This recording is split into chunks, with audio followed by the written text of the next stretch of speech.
जानते हैं कि 13 मई 2024 को है वैशाख महीने का बड़ा सोमवार। आप सभी लोग जानते हैं कि सोमवार का दिन भगवान शिव जी को कितना ज्यादा प्रिय होता है और वैशाख महीने के सोमवार की बहुत ही बड़ी महत्वता होती है।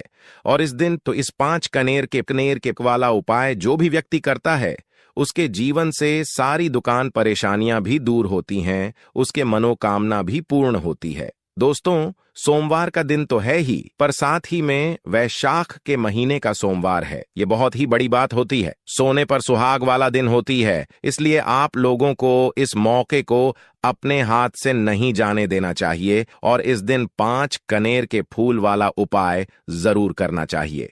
अब दोस्तों, ये 5 कनेर के फूल वाला उपाय आप लोग किस लिए करोगे, तो हम आपको बता दें कि अगर आपकी किसी भी प्रकार की मनोकामना है, आपकी कोई ऐसी मनोकामना है जो कि आपके पूरे घर परिवार के लिए है, या आपके जीवन में कोई भी दुख और परेशानी चल रही है, किसी भी प्रकार की रोग और बीमारी चल रही है, कोई भी मनोकामना है, तो भाई आप अपनी उस मनोकामना के लिए इस 5 कनेर की फूल वाले उपाय को इस सोमवार के दिन कर सकते हो। अब दोस्तों, इस सोमवार के दिन इस 5 कनेर के फूल वाले उपाय को आखिर आपको करना कैसे है, किसको करना है, किस समय करना है, कहां पर करना है, ये सारी जानकारी हम आपको इस वीडियो में बताते हैं। तो सबसे पहली चीज दोस्तों, हम लोग ये समझ लेते हैं कि इस 5 कनेर के फूल वाले उपाय को आखिर करना किसको है। क्या घर में से सभी सदस्यों को करना है या घर में से किसी एक सदस्य को करना है? तो देखिए, यहां पर हम आपको बता दें कि इस 5 कनेर के फूल वाले उपाय को घर में सभी सदस्य को करने की जरूरत नहीं है। अगर घर का कोई एक बड़ा या मुख्य सदस्य भी इस उपाय को अपने पूरे घर परिवार के लिए करता है, तो इस 5 कनेर के फूल वाले उपाय को करने से उसके पूरे घर परिवार को इस उपाय का फल मिल जाएगा। तो हम आपको बता दें कि घर की जो बड़ी माताएं बहनें होती हैं, उन माता बहनों में से कोई भी एक बड़ी माता बहन इस 5 कनेर के फूल वाले उपाय को सोमवार के दिन कर सकती है। अन्यथा किसी कारणवश अगर घर में माताएं बहनें उपस्थित ना हो, तो उस जगह पर फिर घर का कोई बड़ा पुरुष भी इस उपाय को कर सकता है। इसमें कोई दिक्कत वाली बात नहीं है। अब दोस्तों, हम जानते हैं कि इस 5 कनेर के फूल वाले उपाय को आखिर हमें करना किस समय है। तो देखो, यहां पर हम आपको बता दें, इस 5 कनेर के फूल वाले उपाय को आप लोग 2 समय पर कर सकते हो। एक तो सुबह का समय है और एक शाम का समय है। बस उपाय को करने के लिए आप लोगों को कुछ बातों का ध्यान रखना है जो कि हम आपको बताएंगे। तो देखो, सुबह अगर उपाय को कर रहे हो तो जितना जल्दी हो सकता है उतना जल्दी आप उपाय को कर सकते हो, वरना 10 या 11 या 12 बजे तक भी अगर उपाय करोगे तो भी आपको उपाय का फल जरूर मिलेगा। वहीं अगर बात करें शाम के समय या प्रदोष काल की, तो उस समय आप लोगों को इस उपाय को 6 बजे से लेकर रात 8 बजे के बीच में कभी भी कर लेना है, आपको इस उपाय का फल जरूर मिलेगा। उसके बाद में दोस्तों, इस 5 कनेर के फूल वाले उपाय को हमें करना कहां पर है, तो देखो, यहां पर हम आपको बता दें कि इस उपाय को करने के लिए आपको अपने ही घर के पास में जो शिव मंदिर हो, जहां पर शिवालय हो, शिवलिंग विराजित हो, वहां पर जाना है और वहां पर जाकर ही इस 5 कनेर के फूल वाले उपाय को करना है। इस उपाय को आप अपने घर पर नहीं कर सकते हो, इसीलिए इस बात का आप लोग ध्यान रखना, ठीक है। उसके बाद में दोस्तों, यहां पर इस उपाय को करने की बहुत सारी जानकारी जान चुके हैं। अब हम लोग सीधा जानेंगे कि इस 5 कनेर के फूल वाले उपाय को करने की विधि क्या है और इस उपाय को हमें इस सोमवार, इतने बड़े और विशेष सोमवार के दिन करना कैसे है। तो देखो, यहां पर सबसे पहली चीज हम आपको यह बता दें कि आप इस उपाय को चाहे सुबह कर रहे हो, चाहे शाम को कर रहे हो, तो एक बात आपको विशेष रूप से ध्यान रखना है कि सिर्फ और सिर्फ उपाय की सामग्री को लेकर ही आपको भगवान शिव जी के मंदिर नहीं जाना है। कुछ ना कुछ पूजन सामग्री भी लेकर जरूर जाना है। उदाहरण के लिए, जैसे कि आप सुबह के समय अगर इस 5 कनेर के फूल वाले उपाय को करने के लिए भगवान शिव जी के मंदिर जा रहे हो, तो आप लोगों को कम से कम 1 लोटा जल तो जरूर लेकर जाना है। और वैशाख महीने का सोमवार रहेगा, तो भाई वैशाख महीने के सोमवार में अगर आप लोग मिट्टी के पात्र में भरा हुआ जल अगर आप लोग लेकर जाओगे अपने साथ में शिवलिंग के ऊपर चढ़ने के लिए, तो इस उपाय का जो फल है आपको 2 गुना होकर मिलेगा। तो इसलिए हो सके तो रात भर भरा हुआ मिट्टी के पात्र का जो जल है वह आप अपने साथ में लेकर जाए। अन्यथा जो जल आपके पास हो वह एक लोटा जल अपने साथ में जरूर लेकर जाए। इसके अलावा जो भी आप पूजन सामग्री भगवान शिव जी की पूजन अर्चना के लिए लेकर जाना चाहते हैं वह सारी लेकर जा सकते हैं।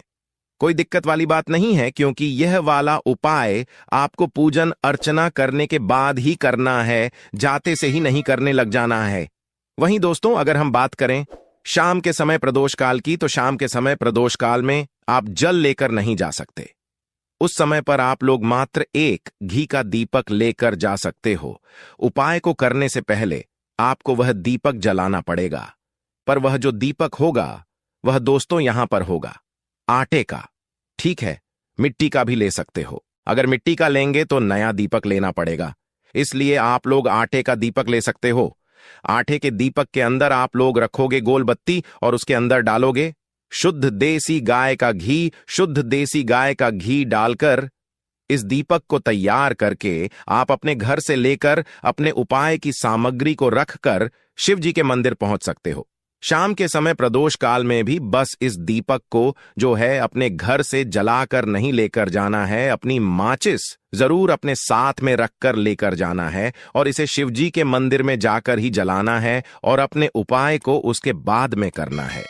तो जैसे ही दोस्तों अब यहां पर आप लोग भगवान शिव जी के मंदिर पहुंच जाते हो, चाहे सुबह इस उपाय को कर रहे हो चाहे शाम को इस उपाय को कर रहे हो, तो भाई आप लोगों को अपनी पूजन सामग्री साथ में, अपने उपाय की सामग्री भी अपने साथ में जरूर लेकर जाना है।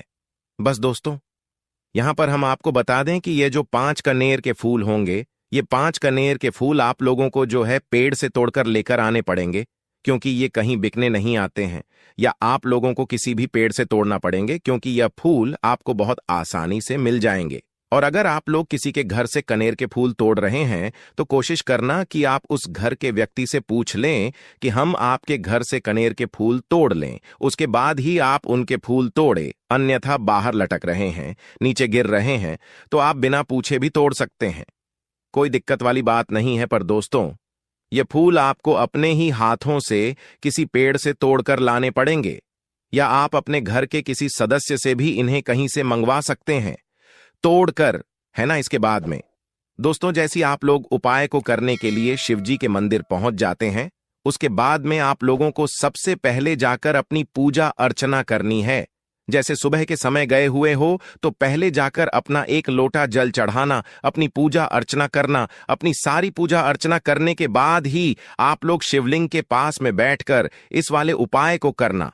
वहीं अगर शाम के समय आप इस उपाय को कर रहे हो तो पहले जाकर अपना वह घी का दीपक जलाना। गोल बत्ती का उस दीपक को जलाने के बाद अपनी माचिस से शिवलिंग के पास में रखकर उस दीपक को थोड़ा दूरी बनाकर रखना, शिव जी को आंच न लगे, इतनी दूरी पर आप उस दीपक को रखकर दीपक जलाकर भगवान से प्रार्थना करके फिर उसके बाद में आप लोग इस वाले उपाय को करना शुरू करना शिवलिंग के पास में बैठकर। अब जैसे ही आपकी पूजा हो जाती है तो अपने 5 कनेर के फूल अपने सामने निकल कर रख लो। उसके बाद में आपको क्या करना है कि अपना एक एक कनेर का फूल 5 अलग अलग स्थान पर चढ़ाना है, जो स्थान शिवलिंग के ऊपर ही हैं। अब वह स्थान कौन कौन से हैं वह हम आपको एक एक करके अच्छे से समझते हैं। देखिए, अपने 5 कनेर के फूलों में से सबसे पहले कनेर का फूल आप लोग निकाल लीजिए। जो पहले कनेर का फूल है यह भगवान शिव जी की शिवलिंग के ऊपर जो गणेश जी का स्थान होता है वहां पर समर्पित होगा। अब शिवलिंग की ऊपर गणेश जी का जो स्थान होता है वह जलधारी के राइट हैंड साइड, मतलब सीधे हाथ की तरफ होता है। तो इसीलिए पहले आपको गणेश जी वाले स्थान को अच्छे से देख लेना है, समझ लेना है। उसके बाद ही आपको इस पहले नंबर के कनेर के फूल को उठाकर भगवान गणेश जी वाले स्थान पर शिवलिंग के ऊपर ही समर्पित करना है। और जब आप यह कनेर का फूल भगवान गणेश जी वाले स्थान पर समर्पित करेंगे तो खिला हुआ फूल का भाग शिवलिंग की तरफ होना चाहिए और डंडी का भाग, उस फूल की डंडी का पीछे का भाग अपने आप जलधारी की तरफ हो जाएगा। ठीक है, इस तरीके से आपको पहले कनेर का फूल जो है गणेश जी वाले स्थान पर समर्पित कर देना है। उसके बाद में अपना दूसरा कनेर का फूल निकलना है। दूसरा कनेर का फूल निकलने के बाद इस दूसरे कनेर के फूल को आपको भगवान कार्तिकेय जी वाले स्थान पर समर्पित करना है। अब यह भगवान कार्तिकेय जी वाले स्थान कहां पर होता है? शिवलिंग के लेफ्ट हैंड साइड पर या तो उल्टे हाथ की तरफ भगवान कार्तिकेय जी का स्थान होता है, तो आपको अपना दूसरे नंबर का कनेर का फूल उठकर भगवान कार्तिकेय जी वाले स्थान पर समर्पित करना है। मतलब कि जलधारी के लेफ्ट हैंड साइड पर, मतलब उल्टे हाथ की तरफ आपको इस दूसरे नंबर के कनेर के फूल को समर्पित करना है। फूलों का खिला हुआ भाग शिवलिंग की तरफ ही होना चाहिए, इस बात का आप लोगों को ध्यान रखना है।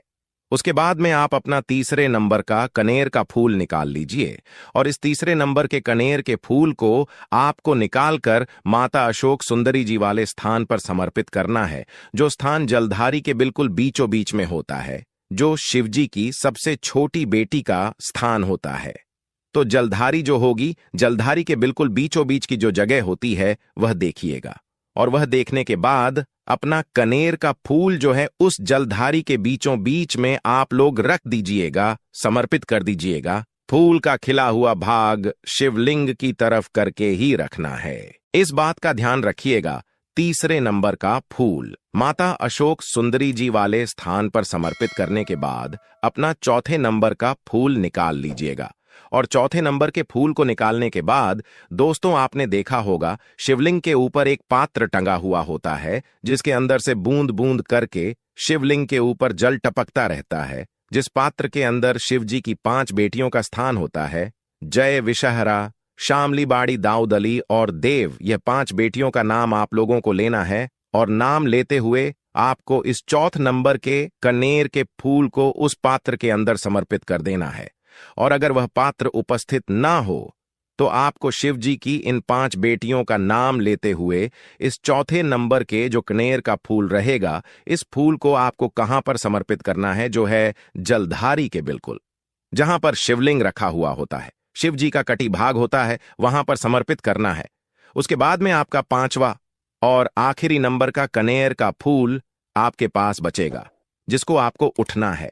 और इस 5वें नंबर के कनेर के फूल को आपको क्या करना है, अगर जिस मंदिर में आप लोग ये वाला उपाय कर रहे हो उस मंदिर में अगर त्रिशूल रखा हुआ हो, तो भाई उस त्रिशूल का एक मध्य भाग देखिए, जहां से त्रिशूल के 3 भाग निकलते हैं, तो उस मध्य भाग पर आपको इस 5वें नंबर के कनेर के फूल को छुआना है, मतलब स्पर्श करना है।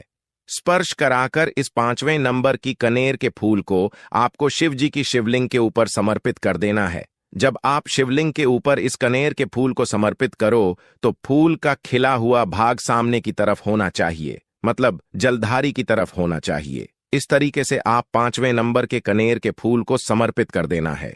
और अगर आप जिस मंदिर में यह वाला उपाय कर रहे हैं उस मंदिर में त्रिशूल उपस्थित ना हो, त्रिशूल नहीं भी हो, तो भी आप सीधा इस 5वें नंबर के कनेर के फूल को शिवलिंग के ऊपर खेला हुआ भाग सामने की तरफ करके समर्पित कर देना। और जैसे ही 5वें नंबर का कनेर का फूल आप शिवलिंग के ऊपर समर्पित करते हो, उसके बाद में भगवान से अपनी मनोकामना बोलना, जिस मनोकामना के लिए आप लोग अपना यह वाला उपाय कर रहे हो। इस उपाय को करने के बाद निश्चित सी बात है कि आपकी जो भी मनोकामना होगी, जो भी दुख और परेशानी होगी, इसके लिए आप लोगों ने यह वाला उपाय किया होगा। आपकी वह दुख और परेशानी है, वह मनोकामना बहुत ही जल्द पूरी होना शुरू हो जाएगी।